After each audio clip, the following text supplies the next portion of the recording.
आप सुन रहे हैं खरूनी आवाज़, जहां हर कहानी सच्चाई से भी ज़्यादा डरावनी होती है। आज की कहानी एक ऐसी दुल्हन की जो हर रात जलकर लौटती है अपनी अधूरी शादी के लिए। मैं पिछले 5 सालों से शादी की ड्रेसेस बेच रही हूँ और सच्ची बात बताऊँ, मैं इसमें माहिर हूँ। दुल्हन जैसे ही दरवाजे से अंदर आती है, मैं समझ जाती हूँ कि वो क्या चाहती है, लेकिन एक ही चीज़ है जो मेरे सुकून में आग लगा देती है। बेटी, हमारी दुकान बहुत पुरानी है, एक ऐतिहासिक शहर में। 1950 के दशक में यहाँ फिल्म स्टार्स भी आते थे। अब ये वेडिंग बुटीक है।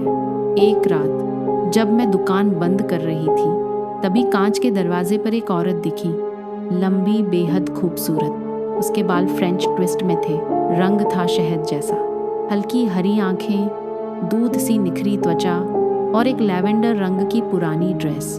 उसने कहा, मैं जल्दी में शादी करने वाली हूँ, मुझे कोई ड्रेस चाहिए। मैंने उसे अंदर बुलाया। जैसे ही वो रैक के पास पहुंची, उसने डियोर ड्रेस उठा ली, जो सबसे महंगी थी, लेकिन सबसे खूबसूरत भी। कीमत मायने नहीं रखती, उसने कहा, और मैं सोचने लगी, मुझे ये दुल्हन पसंद है। वो अकेले ही ड्रेस ट्राई करना चाहती थी और मैंने इजाज़त दे दी। कुछ देर बाद जब वो बाहर आई, मेरी सांसें थम गईं। वो अब तक की सबसे सुंदर दुल्हन लग रही थी। बस यही ड्रेस चाहिए, उसने कहा। मैंने कहा, बिल्कुल, चलिए बदल लीजिए, मैं बिल तैयार करती हूँ। लेकिन जब 15 मिनट तक कोई आवाज़ नहीं आई, मैंने पर्दे के पास जाकर कहा, मैम, सब ठीक है। कोई जवाब नहीं। मैंने पर्दा थोड़ा सा हटाया और जो देखा, मेरी रूह कांप गई। बेटी आग में जल रही थी, उसकी ड्रेस में लपटें उठ रही थीं, लेकिन वो खड़ी थी जैसे कोई अदृश्य चीज़ उसे जकड़े हो। उसका चेहरा पिघल रहा था। उसकी आंखें मेरी आंखों में देखकर बोली, मदद करो। मैं चीखी, भागी, आग बुझाने वाला यंत्र उठाया, फ़ोन से दमकल विभाग को कॉल किया।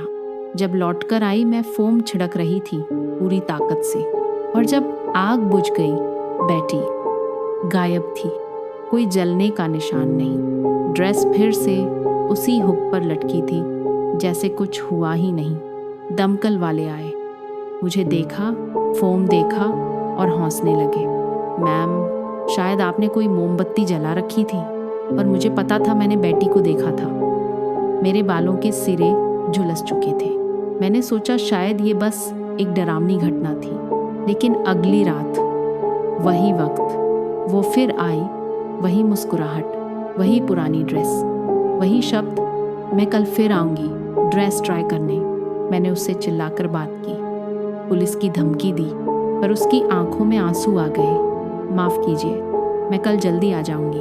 और फिर अगली रात फिर आ गई। धीरे धीरे मुझे एहसास हुआ, बेटी इस दुनिया की नहीं है। अब जब वो आती है, मैं उसे अंदर आने देती हूँ, पर कहती हूँ ड्रेसिंग रूम बंद है।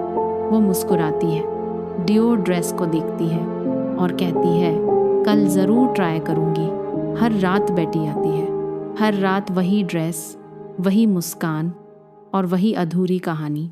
कभी कभी मैं सोचती हूँ, क्या उसका मंगेतर ही था जिसने उसे आग में झोंक दिया? क्या वो आज भी किसी अधूरी शादी का इंतज़ार कर रही है? शायद कभी पता न चले, पर जब रात होती है और दरवाजे पर दस्तक सुनाई देती है, मैं जान जाती हूँ, बेटी फिर से आ गई है।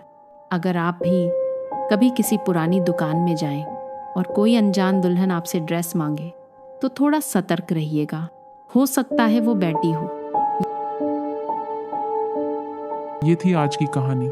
अगर आप खूनी आवाज़ पर नए हैं तो सब्सक्राइब करें, बेल आइकन दबाएं, ताकि अगली बार जब किसी आत्मा की सच्ची कहानी सुनाएं, आप छूटे नहीं। मिलते हैं अगली डरावनी कहानी में। तब तक रात को अकेले मत देखिए सपने।